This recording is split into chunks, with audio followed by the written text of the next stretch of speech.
What we're asking him for is humanity. We're asking to be allowed to live like human beings. And God, you tell us that this is too much to ask. You're sick. You're definitely sick. How can you tell me that it's too much to ask to be a human being? America, we have come so far. We have seen so much, but there's so much more to do. So tonight, let us ask ourselves, if our children should live to see the next century, what change will they see? What progress will we have made? This is our chance to answer that call.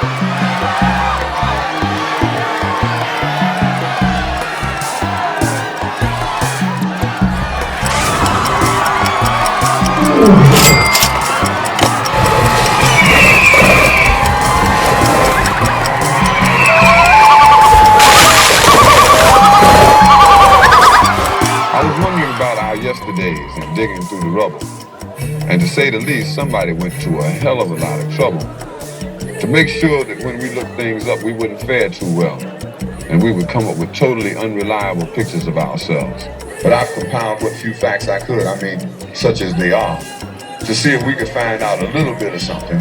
And this is what I got so far. First, white folks discovered Africa. They claimed it fair and square. Cecil Rhodes couldn't have been robbing nobody because hell, there wasn't nobody there. And white folks brought all the civilization because there wasn't none around. How could the folks be civilized when wasn't nobody writing nothing down? And just to prove all of their suspicions, well, didn't take too long. They found out that there were whole tribes of people in plain sight running around with no clothes on. That's right. The men, the women, the young, and the old righteous folks covered their eyes, and no time was spent considering the environment. Hell no, this just wasn't civilized. And another piece of information they had, or at least this is what we were taught, is that unlike the civilized people of Europe, these tribal units actually fought.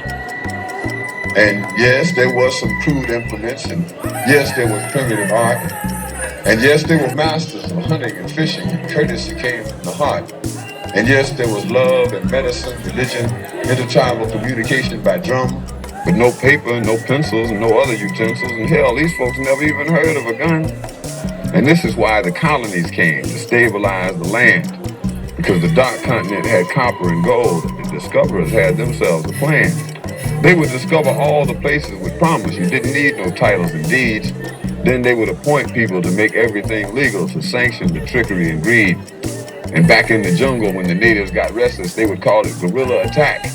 And they would never describe that the folks finally got wise and decided that they would fight back. And still, we are victims of word games. Semantics is always a bitch. Places once referred to as underdeveloped are now called mineral rich. And the game goes on eternally. Unity kept just beyond reach. Egypt and Libya used to be in Africa. They've now been moved to the Middle East. There are examples galore, I assure you.